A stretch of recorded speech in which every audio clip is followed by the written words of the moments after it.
Hi, my name is Jane Donald and I'm just doing a series of videos answering questions that people have emailed in to me regarding the type of healing, channeling, light work I do. So a fairly popular question is about guides, or who are you getting your guidance from? Now I would have a fairly wide perspective on guides, in that people think angels, and they sort of limit themselves with guides.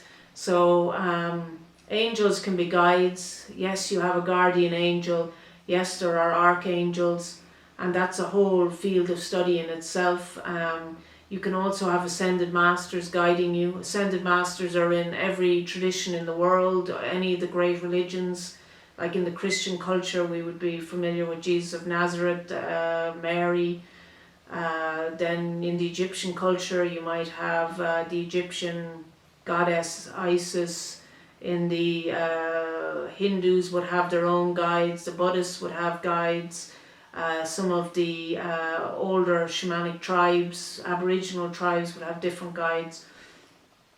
And then also, if you get into the shamanic practices of light, you can actually use crystals as guides. You can use mountains as guides, sacred sites as guides, birds, animals, power animals. So it depends on what aspect you're drawn to at any one time, who your guides are. And the big question is, people ask, who are my guides? And the truth is that guides change depending on which, what we would call modality, people are working in. And then the more you work with guides and the more you follow them, the more the modalities all come together as one, and the more you see that the whole thing is universal, and that there is no real divisions. But in the beginning, I would just address, if I was starting out, and the way I started out, just address your guides as the guides, and they will work with you. Or if you have a faith or a belief in a certain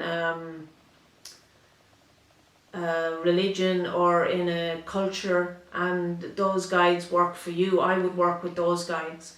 So it's very much who you're familiar with in the beginning, starting out, and then as you do the work and you get more and more tuned into your own higher intelligence and your own knowing, you will come up with the guides. And if you ask guides to give you signs or symbols, or to speak to you in a language that you understand, none of any of that is any difficulty to guides. And if you get with the program and you're talking to them on a constant basis, and you realize that every thought you're having is a communication with the higher intelligence, with the universe, with your guides, that all you have to do is wonder in your head, or ask a question in your head, and trust the information that comes back to you, and trust your gut instinct, that is your guides at work. And guides are just happy that you're talking to them. They're just happy that you're asking for help. And the big thing that human beings forget to do is to ask for help. And the moment you ask for help, help has to come.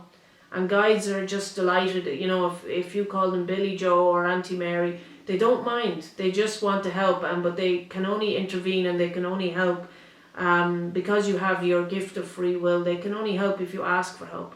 So I wouldn't get too hung up on who they are. If you're starting out, I would just start talking to them, and then as you get more and more confident in your work and in your knowing of who you are yourself, ask them what their name is, and trust the name they're giving you. And even if you can't find it in a textbook, or nobody else has ever heard of this guide, if that guide is giving you good information and good spiritual experiences and positive spiritual experiences, and they're not scaring the life out of you, then trust yourself and go with your own information.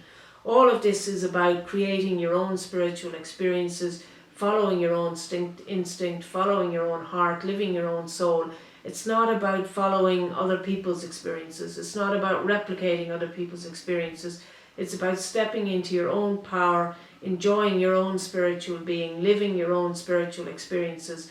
And if your guide says their name is Auntie Sue, so what?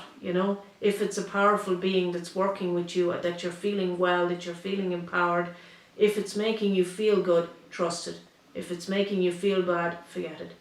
And really keep it that simple. Follow your feelings. If it feels good, it is good. If it feels bad, it is bad. And go with the flow like a river, round the obstacles, downhill all the time.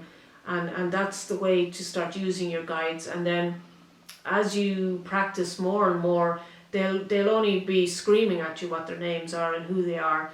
And it's much better if you can discover for yourself who your guides are, rather than go around asking other human beings for answers. The idea is to find the answers yourself within your own internal universe and within your own knowing.